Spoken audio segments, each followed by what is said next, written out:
नमस्कार दोस्तों, स्वागत है आपका आप बीती चैनल पर, जहां हम आपके लिए लाते हैं सच्ची घटनाओं पर आधारित डरावनी कहानियां।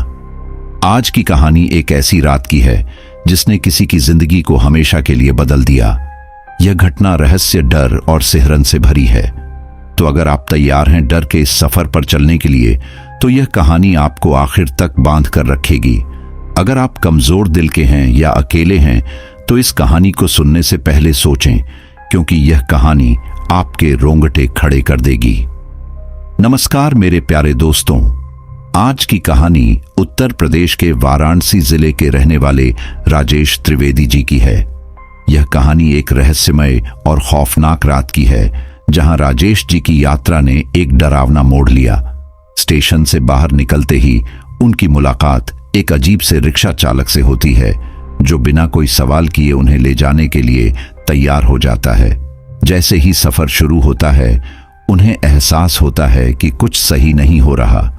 घड़ी का समय रुक चुका है और कुत्तों का झुंड उनके चारों ओर भौंकने लगता है। उनकी दादी की कहानियां, जिन्हें वह हमेशा मजाक समझते थे, अब सच्चाई बनकर सामने आने लगती हैं।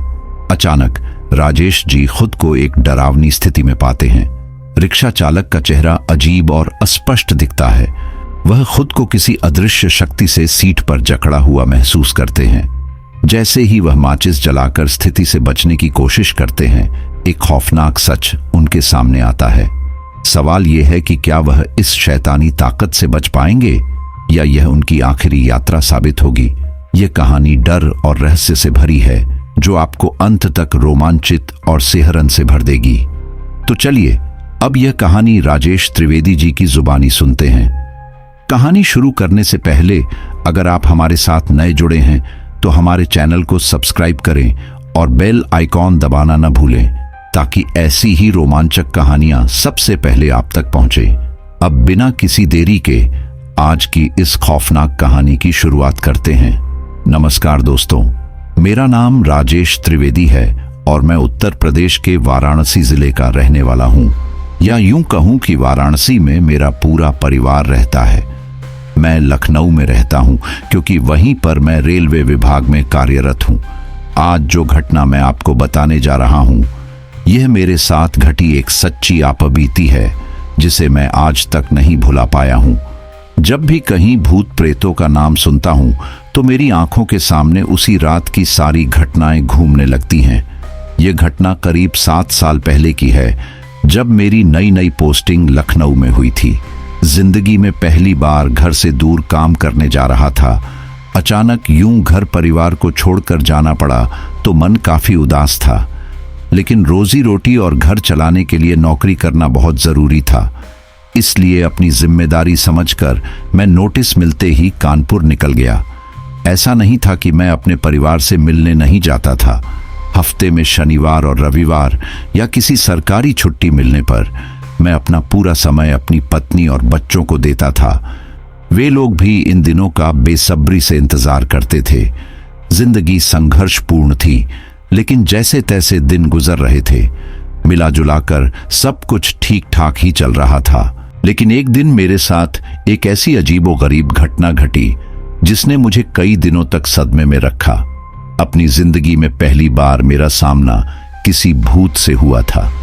यकीन मानिए, आजकल की युवा पीढ़ी भूत प्रेतों में विश्वास नहीं करती। मैं भी इन सभी बातों पर यकीन नहीं करता था। लेकिन जब मैंने अपनी आंखों के सामने उन सभी घटनाओं को होते देखा, तब से मेरी सारी सोच भूत प्रेतों के प्रति हमेशा के लिए बदल गई। जैसा कि मैंने बताया, मेरा तबादला लखनऊ हो गया था। परिवार से मिलने के लिए मैं हर शुक्रवार या शनिवार को निकल जाता था। लखनऊ से वाराणसी का सफर मैं अक्सर ट्रेन से किया करता था। लखनऊ से वाराणसी करीब 300 किलोमीटर दूर है। इस सफर में लगभग 5.5 घंटे का समय लगता था। घर जाने के लिए मैं शुक्रवार की रात 8 बजे तक लखनऊ से वाराणसी की ट्रेन पकड़ लेता था। यह ट्रेन अक्सर मुझे अगले दिन सुबह 3:15 पर पहुंचती थी। 3:30 के करीब वाराणसी स्टेशन पहुंचा देती थी। जिस दिन मेरे साथ वह खौफनाक घटना घटी, उस दिन भी मैं शाम तक अपना सारा कामकाज खत्म करके घर जाने के लिए तैयार हो गया। रोज के मुकाबले उस दिन मैं थोड़ा ज्यादा खुश था, क्योंकि मंगलवार तक की छुट्टी मिली थी। इसी खुशी में मैंने अपने बच्चों के लिए उनके मनपसंद खिलौने, पत्नी के लिए एक साड़ी और कुछ लखनवी नमकीन खरीद ली थी। सारी चीजों को अपने बैग में डालकर मैं जल्दी से ऑटो भाड़ा करके स्टेशन पहुंच गया। ऑटो से सामान निकालकर मैंने ऑटो वाले भैया को भाड़ा दिया और स्टेशन पहुंचकर प्लेटफॉर्म नंबर 2 पर ट्रेन के आने का इंतजार करने लगा। उस दिन घर जाने की इतनी खुशी थी कि पूछिए मत। और देखिए, भगवान भी जानते थे कि मैं अपने परिवार से मिलने के लिए कितना बेताब हूं। इसलिए उस दिन नसीब से ट्रेन भी सही समय पर आ गई थी। ट्रेन अपने निर्धारित समय 8:05 पर आ गई। मैंने अपनी सीट देखकर ट्रेन में बैठने की जल्दी की। घर जाने की खुशी में भागदौड़ इतनी ज्यादा हो गई थी कि ट्रेन के चलते ही मुझे थकान के कारण जल्दी नींद आ गई। इसी बीच 5.5 घंटे कब बीत गए इसका मुझे कुछ भी पता नहीं चला। आंख खुलने पर मैंने देखा कि ट्रेन एक स्टेशन पर खड़ी है और धीरे धीरे कुछ लोग उस स्टेशन पर उतर रहे हैं। तभी एक इंसान अपने साथी से बोलता हुआ आगे बढ़ा, अरे चलो भाई, आ गया वाराणसी, सामान देख लो, कुछ छूटा तो नहीं। ये आवाज सुनते ही मैं एकदम हड़बड़ा कर उठा और देखा कि लोगों का समूह जल्दी जल्दी स्टेशन पर उतर रहा था। यह देखकर मैं भी तुरंत अपना सामान लेकर ट्रेन से नीचे उतर गया। अभी मैं सामान लेकर बोगी से बाहर निकला ही था कि मैंने देखा जो लोग ट्रेन से उतरे थे वे सभी धक्का मुक्की करते हुए पल भर में वहां से गायब हो गए। मुझे समझ ही नहीं आया कि इतनी जल्दी में ये लोग कहां चले गए। मन ही मन में मैंने सोचा, इतनी भी क्या जल्दबाजी है, आराम से भी तो निकला जा सकता था। मन ही मन लोगों के प्रति भड़ास निकालते हुए मैंने अपना सामान ठीक करना शुरू कर दिया। सामान ठीक करने के बाद जब मैंने अपनी नजर चारों तरफ घुमाई तो मुझे धक्का सा लगा। पूरा स्टेशन लगभग खाली हो चुका था। बस इक्का दुक्का लोग ही वहां दिख रहे थे जो शायद स्टेशन पर ही काम करते थे। बाकी कोई भी इंसान स्टेशन पर मौजूद नहीं था। पूरा स्टेशन सुनसान हो चुका था। वैसे ऐसा अक्सर नहीं होता था, लेकिन उस दिन शायद काफी कम लोगों ने रिजर्वेशन कराया था। मन में कई विचार आ रहे थे कि कहीं कुछ घटना तो नहीं हो गई जिसके चलते लोग इतना ज्यादा भगदड़ मचाए हुए थे। खैर, अब वहां रुकना ज्यादा सही नहीं लग रहा था, इसीलिए मैं धीरे धीरे प्लेटफॉर्म पार करते हुए स्टेशन के वेटिंग रूम की तरफ जाने लगा। मुझे पता था कि जहां मेरा घर है वहां जाने के लिए इस वक्त कोई भी रिक्शा या सवारी नहीं मिलेगी। हालांकि आसपास जाने के लिए कभी कभी इक्का दुक्का सवारी मिल जाया करती थी, लेकिन रिक्शा वाले सुबह 5 बजे से आना शुरू करते थे। वेटिंग रूम में पहुंचकर मैं कुछ पल के लिए वहां बैठा। तभी अचानक मुझे ख्याल आया कि क्यों ना बाहर जाकर देख लिया जाए। कहीं कोई भटका हुआ रिक्शा वाला खड़ा मिल जाए तो जल्दी घर पहुंच जाऊंगा। यह सोचकर मैंने जल्दी से अपना सारा सामान उठाया और वेटिंग रूम से बाहर आ गया। स्टेशन के बाहर आते ही जैसा मैंने सोचा था वही हुआ। दूर दूर तक सुनसान सड़कें थीं, गहरा अंधेरा था और कुत्तों के अलावा कोई भी इंसान नजर नहीं आ रहा था। यह सब देखकर अब वेटिंग रूम में सुबह 5 बजे तक का इंतजार करने के अलावा मेरे पास कोई और चारा नहीं था। लेकिन नींद अब कहाँ आने वाली थी, इसलिए मैंने सोचा कि वेटिंग रूम में बोर होने से अच्छा है कि बाहर थोड़ा टहलते हुए समय काट लिया जाए। साथ ही बाहर जाकर एक सिगरेट पी लूंगा तो दिमाग भी फ्रेश हो जाएगा। यही सोचकर मैंने अपना सामान कंधे पर लादा और स्टेशन के बाहर निकल गया। यूं ही स्टेशन के सामने कुछ दूरी पर टहलते हुए मैंने सिगरेट निकालकर पीना शुरू किया। अमावस्या की रात थी। बिना चांद के आसमान बहुत ही भयानक लग रहा था। हर तरफ दूर दूर तक सिर्फ बंद दुकानें और सुनसान सड़कें थीं। यह सब एक अजीब सा भाव पैदा कर रहा था। कहीं कहीं स्ट्रीट लाइट जल रही थी, लेकिन वे भी काली अंधेरी रात के साए में मध्यम सी लग रही थीं। बीच बीच में सिर्फ कुत्तों के भौंकने की आवाजें आ रही थीं। लेकिन मैं इन सब की परवाह किए बिना बेखौफ होकर सड़क पर टहल रहा था। मैंने अपना सामान कंधे पर लादा और स्टेशन के बाहर निकल गया। यूं ही स्टेशन के सामने कुछ दूरी पर टहलते हुए मैंने सिगरेट निकालकर पीना शुरू किया। अमावस्या की रात थी। बिना चांद के आसमान बहुत ही भयानक लग रहा था। हर तरफ दूर दूर तक सिर्फ बंद दुकानें और सुनसान सड़कें थीं। ये सब एक अजीब सा भाव पैदा कर रहा था। कहीं कहीं स्ट्रीट लाइट जल रही थी, लेकिन वे भी काली अंधेरी रात के साए में मध्यम सी लग रही थीं। बीच बीच में सिर्फ कुत्तों के भौंकने की आवाजें आ रही थीं, लेकिन मैं इन सब की परवाह किए बिना बेखौफ होकर सड़क पर टहल रहा था। जैसा कि मैंने पहले भी बताया, मैं एक बहुत हिम्मती आदमी था। भूत प्रेत और काली शक्तियों जैसी चीजों पर मेरा विश्वास नहीं था, बल्कि मैं इन्हें बेमतलब की बातें मानता था। टहलते टहलते मैं स्टेशन से काफी दूर निकल आया था। कुछ दूर उस सुनसान सड़क पर चलने के बाद मैंने देखा कि दूर कोई इंसान खड़ा है जो एक रिक्शे के पास खड़ा था। उसे देखकर मुझे लगा कि शायद वह रिक्शा चालक है। मैंने तुरंत अपनी सिगरेट बुझाई और माचिस पॉकेट में रखते हुए उसकी तरफ तेज कदमों से बढ़ने लगा। जब मैं उसके थोड़े और करीब पहुंचा तो देखा कि वह रिक्शा चालक सिर झुकाए हुए बड़े ही शांत तरीके से अपने रिक्शे पर बैठा है। उसे देखकर मैंने यही सोचा कि शायद वह सो रहा होगा, इसलिए मैं धीमे कदमों से उसके पास पहुंचा ताकि उसकी नींद ना टूटे। जैसे ही मैं उसके पास पहुंचा, मैंने देखा कि उसने बहुत ही अजीब तरह के कपड़े पहने हुए थे, एकदम काले कपड़े, और ऊपर से लेकर नीचे तक उसका शरीर उन्हीं काले कपड़ों से ढका हुआ था। इसलिए रात के घनघोर अंधेरे में मुझे उसका चेहरा भी ठीक से नहीं दिखा। खैर, मुझे तो बस घर जाने से मतलब था, इसलिए मैं उसके पास पहुंचते ही धीरे से उस रिक्शा चालक से पूछा, क्यों भैया, कर्मदेवी रोड चलोगे? मेरे पूछने पर पहले तो उस रिक्शा वाले ने कोई जवाब नहीं दिया।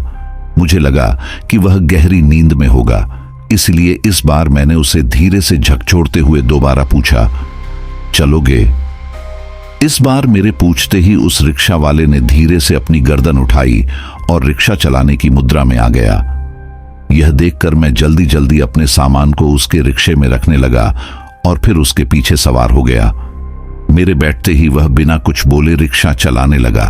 उसका ऐसा बर्ताव मुझे कुछ हजम नहीं हुआ, क्योंकि आमतौर पर सिर्फ वाराणसी में ही नहीं, देश के हर कोने में रिक्शे वाले बड़े बोलते होते हैं, पैसे वगैरह का भाव ताव करते हैं, फिर ही सवारी बिठाते हैं।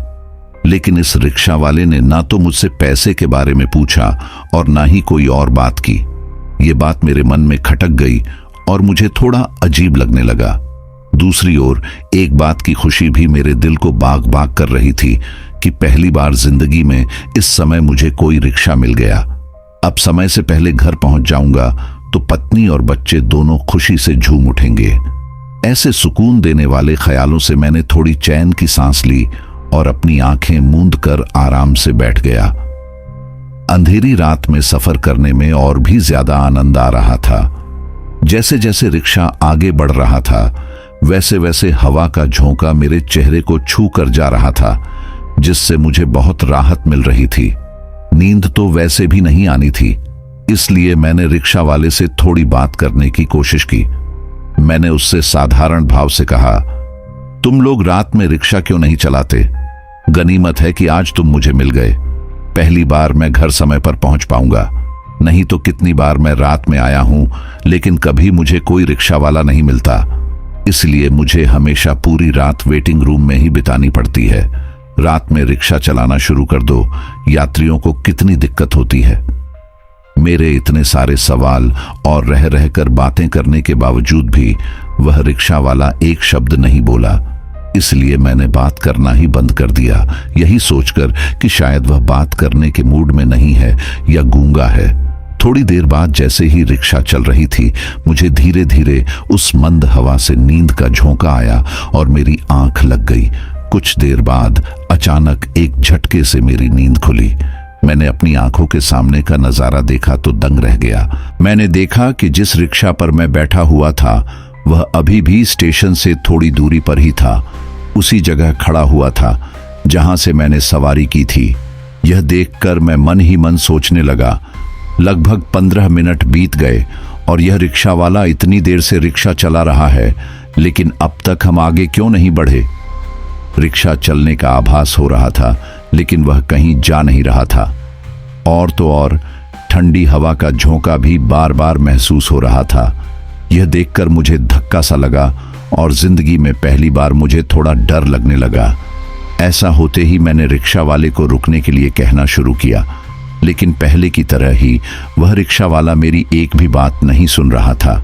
बस बिना जवाब दिए अपने पैरों को चलाता रहा, जिसका नतीजा यह हुआ कि रिक्शा अभी भी स्टेशन से थोड़ी ही दूरी पर मौजूद था। यह देख मेरे होश उड़ गए और अब मुझे समझ में आने लगा कि कुछ ना कुछ गड़बड़ है। ये सब सोचते सोचते मैंने जल्दी से अपनी घड़ी में समय देखा। मेरे पैरों तले जमीन खिसक गई, क्योंकि मेरी घड़ी में समय वही हो रहा था जब मैं वेटिंग रूम से बाहर निकला था।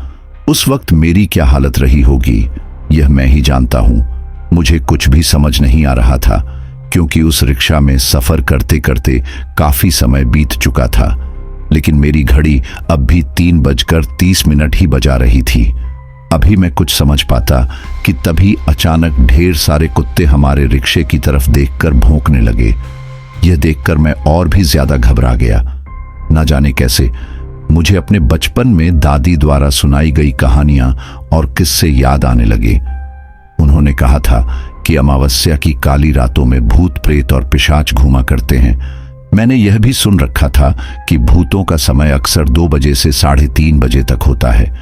इस दौरान भूत प्रेत आजाद घूमते हैं। यह सब सोचते ही मेरा रोम रोम सिहर उठा। वो कुत्ते अभी भी लगातार भौंके जा रहे थे। यह सब देखकर मैं सोचने लगा कि मैं कैसी अजीब मुसीबत में फंस गया हूं। मुझे अब भी समझ नहीं आ रहा था कि मैं अपने आप को इस स्थिति से कैसे बचाऊं। मैं जैसे तैसे अपना सामान लेकर रिक्शा से उतरने का प्रयास करने लगा, लेकिन उस वक्त ऐसा लग रहा था जैसे किसी ने मुझे पूरी मजबूती से उस सीट पर जकड़ लिया हो। मैं बाहर निकलने का बहुत प्रयास कर रहा था, लेकिन अपनी जगह से टस से मस भी नहीं हो रहा था। कुछ देर कोशिश करने के बाद मुझे ऐसा लगा जैसे मेरे कंधे पर कोई आकर बैठ गया हो। मैंने जैसे ही रिक्शे के शीशे में देखा तो मेरे होश उड़ गए। वाकई मेरे कंधे पर एक कटा हुआ सिर रखा हुआ था, जो बेतहाशा खून से सना हुआ था। उसकी आंखें अजीब ढंग से चमक रही थीं। यह देखकर मैं इतना ज्यादा डर गया कि तुरंत अपने कंधे की ओर देखकर उसे हटाने की कोशिश की, लेकिन मेरे होश उड़ गए, क्योंकि वहां ना तो कोई कटा हुआ सिर था और ना ही कोई खून, बल्कि मेरे कंधे पर मेरा बैग था। यह देखकर मुझे कुछ भी समझ नहीं आया, लेकिन अब मुझे दादी की एक एक बात पर यकीन होने लगा था। इसी आपाधापी में अचानक मुझे याद आया कि दादी ने इस समस्या से बाहर निकलने का एक तरीका बताया था। उन्होंने कहा था, अगर तुम ऐसी किसी भी स्थिति में फंस जाओ तो डरना नहीं, माचिस निकालना और तुरंत ही प्रेत या शैतान के सामने आग जलाना और जोर जोर से बजरंग बली का नाम लेना। उन्होंने यह भी कहा था कि आग दिखाने से भूत प्रेत तुरंत ही वहां से गायब हो जाते हैं और बजरंग बली का नाम ही भूत प्रेतों को भगाने के लिए काफी होता है। ये ख्याल आते ही मैं तुरंत माचिस ढूंढने के लिए अपना बैग खंगालने लगा। अक्सर ऐसी स्थिति में हमारा दिमाग काम करना बंद कर देता है, इसलिए हमें उस वक्त जो भी ध्यान आता है हम वही करने लगते हैं। माचिस का ध्यान आते ही मैं अपना बैग देखने लगा, लेकिन मुझे उस वक्त माचिस बैग में मिली ही नहीं। मुझे अच्छी तरह से याद था कि स्टेशन से बाहर निकलने के बाद मैंने सिगरेट पी थी। फिर माचिस कहाँ रखी ये याद ही नहीं आ रहा था। तभी मेरा ध्यान आया कि सिगरेट पीने के बाद मैंने माचिस अपनी पैंट की जेब में रखी थी। यह याद आते ही मैंने जल्दी से माचिस निकाली और तुरंत एक तीली जलाकर जोर से बजरंग बली का नाम लिया। मैंने जलती हुई तीली उस रिक्शे वाले के चेहरे के सामने लहराई और कड़कती हुई आवाज में कहा, रुक जा, अब तू नहीं रुका तो देखना, इसी तीली से तुझे दाग दूंगा। मेरा इतना कहना ही काफी था कि अचानक रिक्शा रुक गया। वह प्रेत रिक्शा को छोड़कर ठीक मेरे सामने खड़ा हो गया। अब भी उसके काले कपड़ों के पीछे उसका चेहरा ठीक से दिखाई नहीं दे रहा था। रिक्शा रुकते ही मुझे लगा कि पहले जैसा जकड़न का आभास अब खत्म हो चुका है। यह महसूस होते ही मैंने जल्दी जल्दी अपना सामान उठाया। जैसे ही मैं रिक्शा से उतरने लगा, वैसे ही मैंने जो देखा उसने फिर से मेरे होश उड़ा दिए।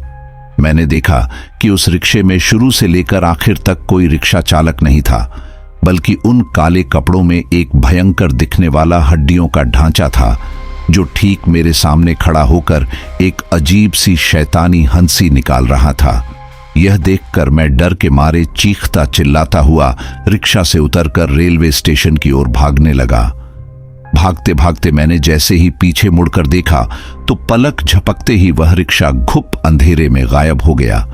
यह देखते ही मैं डर के मारे पसीने से तरबतर हो गया। जाने अनजाने में जिस चीज को मैं पूरी जिंदगी वहम और बकवास मानता था, वही चीज मेरे सामने आकर मुझे लाजवाब बना गई। और तो और उस प्रेत से मैंने इतनी देर तक बात भी की थी। यही सब सोचकर मेरी हालत खराब हो चुकी थी। मेरा दिल इतनी जोर से धड़क रहा था मानो सीना चीरकर बाहर निकल जाएगा। कुछ ही देर में भागते भागते मैं रेलवे स्टेशन के वेटिंग रूम तक पहुंच गया। हाँफते हाँफते मैं स्टील की कुर्सी पर बैठ गया। तभी मेरी नजर घड़ी पर पड़ी और एक बार फिर जो मैंने देखा उससे मेरा सिर चकराने लगा, क्योंकि अब घड़ी में ठीक 4 बज चुके थे और घड़ी की सुई भी चलने लगी थी। यह देखकर मैं सीट पर बैठकर पूरे घटनाक्रम को याद करने लगा और मन ही मन सोचने लगा कि वह सब आखिर था क्या। जिंदगी में पहली बार मेरे साथ कुछ ऐसा हुआ था जिसमें मैं एक खौफनाक मंजर से होकर आया था। अभी मैं बैठा बैठा अपने साथ घटी घटनाओं के बारे में सोच ही रहा था कि तभी मैंने देखा स्टेशन पर एक झाड़ू मारने वाला इंसान मेरी ही तरफ झाड़ू लेकर आ रहा है। मेरे पास आते ही वह इंसान बोला, पैर ऊपर करके बैठ जाइए, साफ सफाई यहीं से शुरू करता हूं। उसकी बातें सुनकर मैंने अपना पैर उठा लिया, लेकिन मेरे चेहरे पर डर के बादल अब भी मंडरा रहे थे। मन में यह ख्याल आ रहा था कि कहीं यह इंसान भी छलावा तो नहीं। इससे पहले कि कुछ और होता, मैंने माचिस निकाली और तुरंत उसे जलाकर उसके चेहरे के पास दिखाने लगा। मुझे ऐसा करता देख वह इंसान थोड़ा झुंझला उठा और चिढ़ते हुए बोला, यह क्या तमाशा है? माचिस क्यों जला रहे हैं मेरे मुंह के सामने? अब मुझे यकीन हो गया था कि यह आम इंसान ही है, कोई भूत प्रेत नहीं। जब मुझे पूरी तरह से यकीन हो गया कि यह इंसान भूत प्रेत नहीं है, तो मैंने माचिस की तीली बुझाकर उसे माचिस के अंदर रख दिया। मुझे ऐसा करते देख वह इंसान थोड़ा रहस्यमय तरीके से मुस्कुराया और बोला, अच्छा तो यह बात है, शायद आप भी उस चीज से आज रूबरू हुए हैं। उसकी बात सुनते ही मैं हैरानी से बोला, किससे? मतलब? वह मेरी तरफ उसी अंदाज में देखते हुए बोला, वही रिक्शे वाला, जसविंदर नाम है उसका। रिक्शे वाले का नाम सुनते ही मैं चौंक पड़ा और डरते हुए बोला, कौन रिक्शे वाला? वह इंसान मेरी बात सुनकर हंसते हुए बोला, अरे वही जो स्टेशन के बाहर हमेशा ऐसे मुसाफिर की तलाश में रहता है जो अमावस्या की रात से अनजान हो। उसकी बात सुनकर मुझे पूरी तरह यकीन हो गया कि वह उसी प्रेत की बात कर रहा है जिससे बचकर मैं थोड़ी देर पहले आया था। मैं हड़बड़ाकर बोला, हाँ आप सही कह रहे हैं, लेकिन आपको उसके बारे में कैसे पता? उस इंसान ने मेरी बात सुनी और एकदम मेरे पास आकर मुझे चुप रहने का इशारा किया। फिर धीमी आवाज में बोला, अभी के समय उसकी शक्ति बहुत ज्यादा बढ़ जाती है, इन सब चीजों का नाम मत लो। उसके ऐसा कहते ही मैं शांत हो गया। फिर लगभग 10 सेकंड बाद मेरे दिमाग में ख्याल आया कि इसे उस प्रेत के बारे में कैसे पता है। यह सोचकर मैंने फौरन उससे पूछा, अच्छा एक चीज बता सकते हैं, आपको उसके बारे में कैसे पता?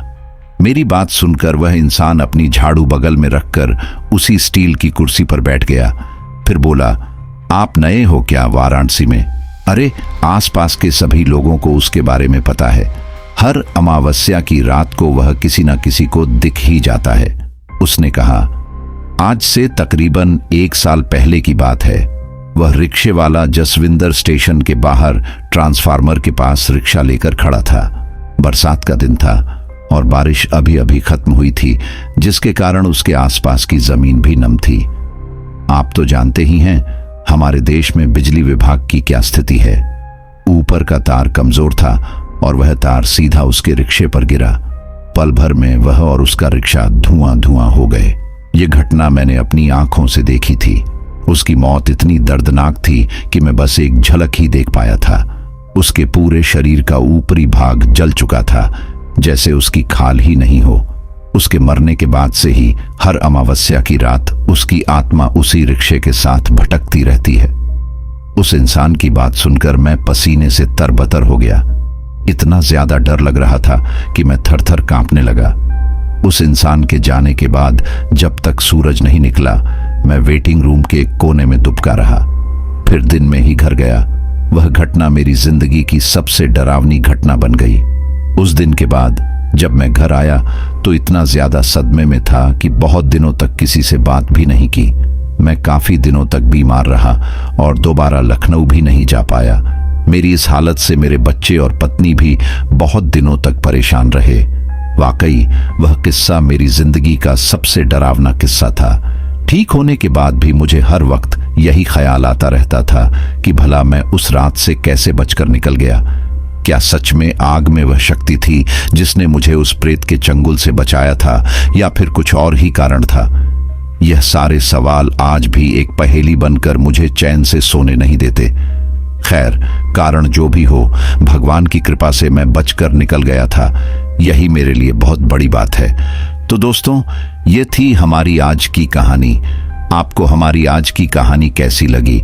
कमेंट बॉक्स में कमेंट करके जरूर बताएं। बस आप अपना और अपने परिवार का ख्याल रखें, और अगर अभी तक चैनल को सब्सक्राइब नहीं किया है तो कृपया चैनल को सब्सक्राइब कर लीजिए।